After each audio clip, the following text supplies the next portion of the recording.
Dear friends, next important chapter is excretory products and their elimination. या चॅप्टरचं नाव काही ठिकाणी ऑस्मोरेग्युलेशन and excretion असंही दिलेलं आहे किंवा एक्सक्रीशन ऑस्मोरेग्युलेशन असंही दिलेलं आहे. What is excretion? आपल्या बॉडीमध्ये वेगवेगळे कंपाऊंड्स तयारही होत असतात, ब्रेक पण होत असतात. या मेटाबॉलिक ऍक्टिव्हिटीच्या दरम्यान अनेक प्रकारचे वेस्ट कंपाऊंड तयार होत असतात. फॉर एक्झाम्पल, आपल्यामध्ये जे प्रोटीन्स आहेत त्या प्रोटीनचं ब्रेकडाऊन अमिनो ऍसिड्स मध्ये केलं जातं आणि जे अमिनो ऍसिड एक्सेस होतात ते लिव्हर कडे आणले जातात आणि एक्सेस अमिनो ऍसिडचं ब्रेकडाऊन होणे त्या प्रोसेसला म्हणायचं डिएमिनेशन ऑफ एक्सेस अमिनो ऍसिड्स. आणि हे ब्रेकडाऊन होऊन त्याच्यापासून COOH ग्रुप आणि अमायनो ग्रुप तयार होतात. त्यापैकी COOH ग्रुप जो आहे तो COOH ग्रुप जो आहे तो बॉडी रियूज करते. जसं आपण घरामध्ये झाडू मारतो, कचरा वेगळा करतो, परंतु कचऱ्यामधलं काही महत्वाचं असेल तर ते काढून पण ठेवतो. तसं COOH ग्रुप आपल्याला महत्वाचा आहे, तो काढून घेतला, रियूज केला. नको असलेला राहिलेला ग्रुप म्हणजे अमायनो ग्रुप. हा अमायनो ग्रुप H+ बरोबर कंबाईन होतो आणि त्यापासून बनतो ammonia. Ammonia is primary metabolic waste of protein metabolism. मग हा अमोनिया किंवा काही ॲनिमल्स युरिया मध्ये कन्वर्ट करतात, युरिक ऍसिड मध्ये कन्वर्ट करतात. तर असे नायट्रोजनस वेस्ट सेपरेट करणं, कलेक्ट करणं आणि बॉडीच्या बाहेर टाकणं म्हणजे इलिमिनेट करणं, या प्रोसेसला म्हणायचं excretion. So separation, collection and elimination of nitrogenous waste from body is called as excretion.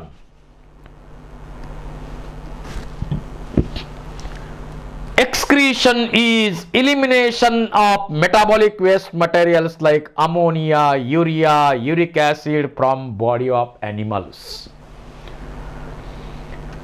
Excretion आवश्यक आहे का? इम्पॉर्टंट आहे का? आहे.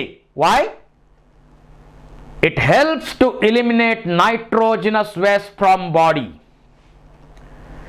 It helps in water balance of body, salt balance of body, water balance, salt balance, pH balance, ionic balance, acid base balance of body. So it is important.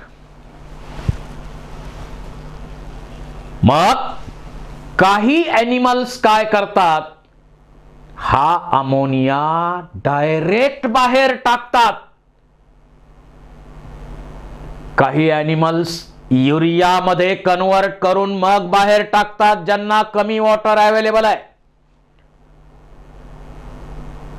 आणि काही animals मध्ये अगदी वॉटर कॉन्झर्वेशनची गरज आहे, ते युरिक ऍसिड मध्ये convert करतात. आणि त्याप्रमाणे ॲनिमलचे एक्सक्रीशनचे मोड्स आहेत. on the basis of type of nitrogenous waste mainly excreted from body of animal. There are three main modes of excretion like ammonotelism, ureotelism, uricotelism. Main modes तर हेच आहेत. पहिला मोड आहे ammonotelism. Animals which excrete nitrogenous waste mainly in the form of ammonia are called as ammonotelic animals, and process is called as ammonotelism. So it is a process of excretion of ammonia.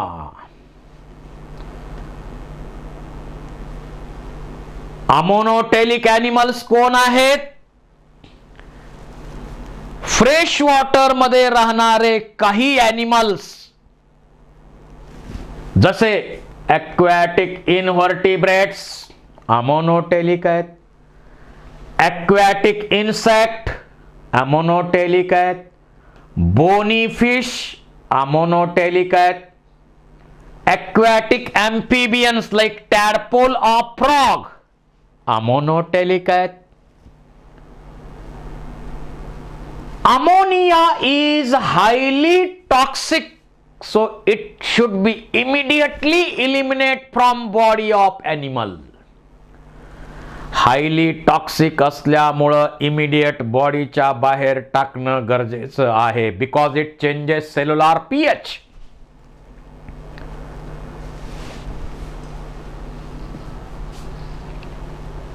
So excretion needs excess water.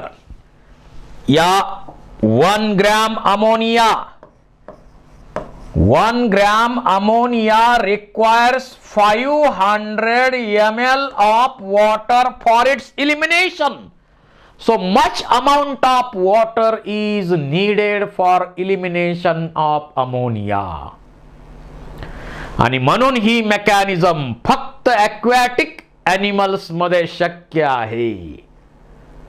कुठलाही terrestrial animal ammonotelic असू शकत नाही. Ammonia is readily soluble in water. It is excreted by simple diffusion through body surface. Body surface मधून simple डिफ्युजनच्या प्रोसेसनं किंवा gill surface मधून fish असतील तर ammonium आयनच्या form मध्ये हा बाहेर टाकला जातो. बॉडी सरफेसच्या मदतीनं सिंपल डिफ्युजन होतं अमोनियाचं, आणि फिश असतील तर गिल सरफेस च्या मदतीनं अमोनियम आयनच्या फॉर्म मध्ये याचं एलिमिनेशन केलं जातं. कुठं बनतो ammonia? Deamination of excess amino acid in liver.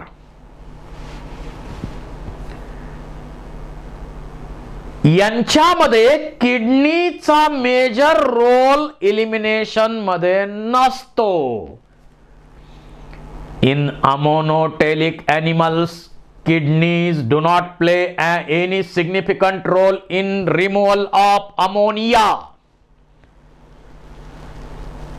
यावर क्वेश्चन विचारला जाऊ शकतो.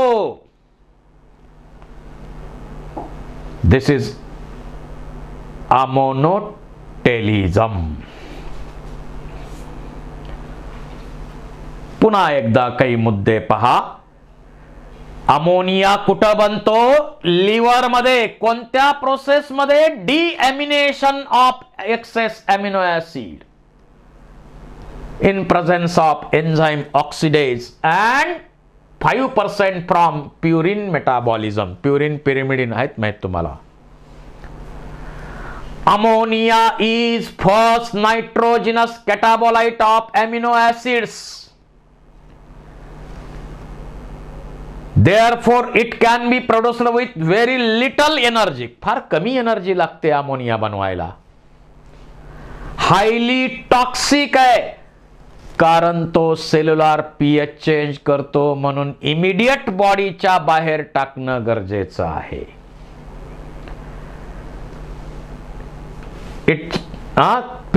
pH is higher, inhibit the active transport of ions, toxic to central nervous system, affect the metabolism. म्हणून हा बॉडीमध्ये जास्त वेळ स्टोअर करता येत नाही, इलिमिनेट करावा लागतो immediately. It is highly soluble in water. It requires large amount of water. For example, 500 ml of water helps to expel 1 gram of ammonia. 1 gram ammonia बाहेर टाकण्यासाठी अर्धा लिटर पाणी पाहिजे. म्हणून ही मेकॅनिझम ॲक्वॅटिक ॲनिमल्स पैकी काही जणांमध्येच होणार. फक्त ॲक्वॅटिक एन्व्हायरमेंट मध्येच काही जणांमध्ये ही मेकॅनिझम होणार. It is eliminated in surrounding water bye simple diffusion through skin, kidney, gills. इथं किडनीचा मेजर रोल नाही आहे. अमोनियम आयनच्या फॉर्म मध्ये गिल सरफेस मधून हे एक्सक्रीट केले जातात सिंपल डिफ्युजनच्या प्रोसेस मध्ये. आपण सांगितले example, fresh water, bony fish, tadpole larva of amphibian, salamander, aquatic amphibian, xenopus toad, aquatic insect, aquatic reptiles like crocodile, tortoise, etc. त्यानंतर सेकंड मेकॅनिझम आहे युरिओटेलिझम और ureotelic animals. Animals which excrete nitrogenous waste mainly in the form of urea are called as ureotelic animals and process is called as ureotelism. ज्या mechanism मध्ये nitrogenous waste mainly युरियाच्या form मध्ये बाहेर टाकले जातात त्याला आपण युरिओटेलिक एनिमल्स म्हणतो आणि प्रोसेसला युरिओटेलिझम म्हणतो. Urea is synthesized in liver of animal by deamination of excess amino acids.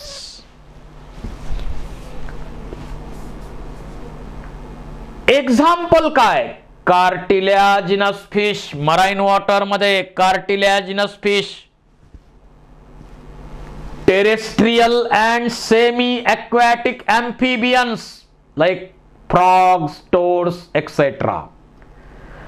Aquatic and semi-aquatic reptiles, crocodile तिकडं आहे अमोनोटेलिक, पण alligator इकडं आहे, टर्टल इकडं आहे. आणि सर्व मॅमल कुठेही राहत असो, तो पाण्यात राहत असो, जमिनीवर राहत असो, झाडावर राहत असो, बिळात राहत असो, कुठेही राहत असो, डेझर्ट मध्ये राहत असो, all mammals are ureotelic. In liver ammonia is converted into less toxic urea. So urea is highly soluble in water. Ammonia is converted into urea.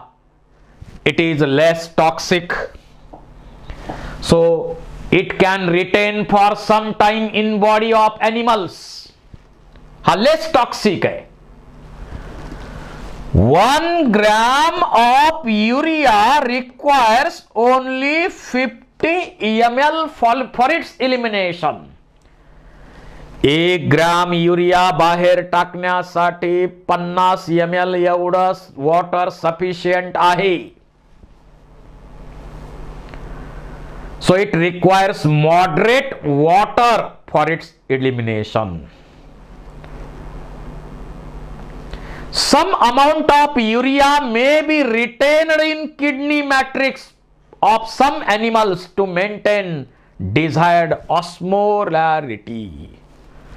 बॉडीचं ऑस्मॉटिक कॉन्सन्ट्रेशन मेंटेन करण्यासाठी, हायपरटोनिक कंडिशन बॉडीची maintain करण्यासाठी त्यांना काही प्रमाणात urea store करावा लागतो, कारण तो लेस टॉक्सिक आहे.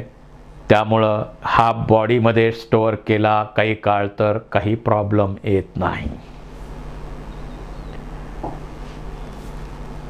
So urea is less toxic, so it can retain for some time in body of animals. 1 gram of urea requires 50 ml for its elimination. त्यामुळे वॉटर कमी लागतं अमोनियापेक्षा. इथं आपण पुन्हा पॉइंट्स पाहूया. ज्या ॲनिमल्स मध्ये नायट्रोजिनस वेस्ट मेनली युरियाच्या फॉर्म मध्ये बाहेर टाकले जातात त्यांना युरिओटेलिक म्हणायचं आणि फेनॉमिनॉनला ureotelism. It is a less toxic. बघा 10 लाख किती, 1 2 3 4 5 1 लाख, सॉरी 1 लाख 1 लाख पटीनं अमोनियापेक्षा लेस टॉक्सिक आहे तो. Hence it can stored in dissolved form in body of animals to maintain osmotic concentration of body. Urea is synthesized in liver of animals, in mitochondria of hepatocyte cells of liver. 2 molecules of ammonia combines with 1 molecule of CO2 to form urea. 2 अमोनियाचे molecule आणि 1 CO2 चा molecule यांनी मिळून बनतो 1 urea. म्हणजे elimination 2 अमोनियाचं 1 CO2 चं, म्हणजे भरपूर waste आपण बाहेर टाकतो या प्रोसेसनं, असा त्याचा अर्थ आहे. आणि ही जी प्रोसेस आहे युरिया बनवायची तिला ऑर्निथिन युरिया सायकल असं आपण म्हणतो. क्रेब हॅन्सलेट नावाच्या सायंटिस्टनं ही प्रोसेस स्टडी केलेली आहे. 3 ATP युरिया बनवण्यासाठी लागतात. युरिया सायकल आपल्याला शॉर्ट मध्ये माहित असावं म्हणून मी इथं सांगतोय.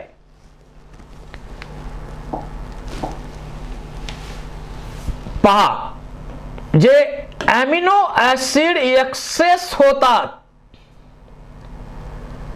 the excess amino acids are broken down into COOH group plus amino group. Amino group combines with H plus to form ammonia.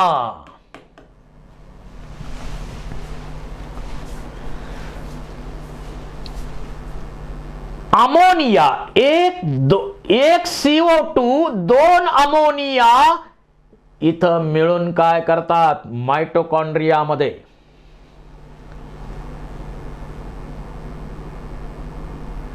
Mitochondria हिपॅटोसाइट सेलचे जे मायटोकॉन्ड्रिया आहेत लिव्हर मध्ये, तिथं 1 CO2 2 अमोनिया मिळून काय बनवतात carbamoyl phosphate.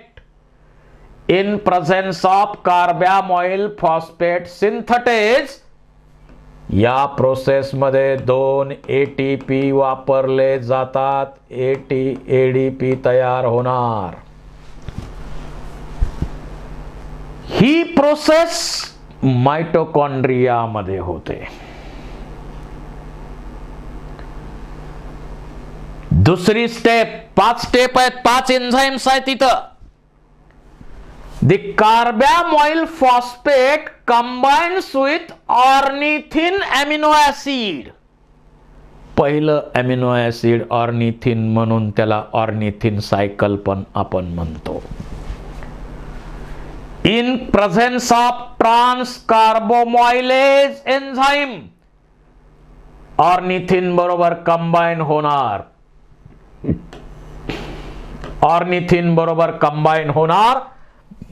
The carbamoyl phosphate combines with ornithine in presence of trans carbamylase enzyme in mitochondria to produce citrulline in cytoplasm. citrulline बनणार, cytoplasm मध्ये येणार. आता पुढच्या रिॲक्शन सायटोप्लाझम मध्ये होतात हिपॅटोसाइट सेलच्या. citrulline बनलं. Then citrulline is converted into arginosuccinate in presence of arginosuccinate synthetase. त्यावेळी aspartate इथं यूज केलं जातं आणि या प्रोसेसमध्ये ATP चा वापर केला. जनरली ATP टू ADP बनतं, पण या स्टेप मध्ये डबल एनर्जी वापरली जाते म्हणून ATP to ADP, ADP to AMP. Reaction number 3 झाली. ही 1 नंबर रिॲक्शन, ही 2 number reaction. Then from arginosuccinate fumaric acid, fumarate वेगळं होतं आणि आर्जिनोसक्सिनेज एन्झाईमच्या प्रेझेन्स मध्ये फ्युमॅरेट वेगळं होणार आणि आर्जिनिन बनणार. त्यानंतर ही झाली 4 नंबरची रिॲक्शन. पुन्हा 5 नंबरची reaction. Arginine amino acid is converted into ornithine in presence of arginase enzyme. During this process, water is added and urea is released. This is a cheap metabolic waste. महत्वाचा compound बनला, excretory compound, main nitrogenous waste compound बनला. Moderate water लागतं त्याच्या इलिमिनेशनला. लेस toxic आहे, त्यामुळं बॉडीमध्ये काही काळ राहू शकतो असा हा कंपाऊंड युरिया बनला. पुन्हा ऑर्निथिन, पुन्हा इकडची प्रोसेस होणार. इकड CO2 2 अमायनो ग्रुप मिळून पुन्हा कार्बामोइल फॉस्फेट बनणार. कार्बामोइल फॉस्फेट ऑर्निथिन बरोबर कंबाईन होणार, पुन्हा सायकल होणार. अशा प्रकारे इथं 5 रिॲक्शन आहेत, त्यापैकी 2 मायटोकॉन्ड्रिया मध्ये होतात आणि राहिलेल्या 3 त्या हिपॅटोसाइट सेल्स ज्या लिव्हरच्या आहेत त्यांच्या सायटोप्लाझम मध्ये होतात. ही सायकलची प्रोसेस हॅन्सलेट आणि क्रेब यांनी स्टडी केली म्हणून याला आपण क्रेब हॅन्सलेट सायकल किंवा युरिया सायकल असं आपण म्हणतो. युरिया सायकल पहा आपले पॉइंट्स नेहमीचे. it requires 1 gram of urea requires 50 ml for its elimination. Mostly semi-terrestrial animals ureotelic असू शकतात. Urea synthesis requires more energy as compared to ammonia.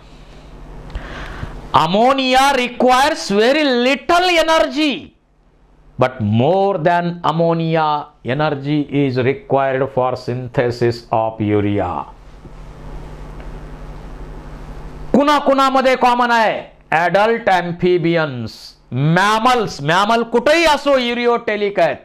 Terrestrial adaptation necessary for production of lesser toxic nitrogenous waste.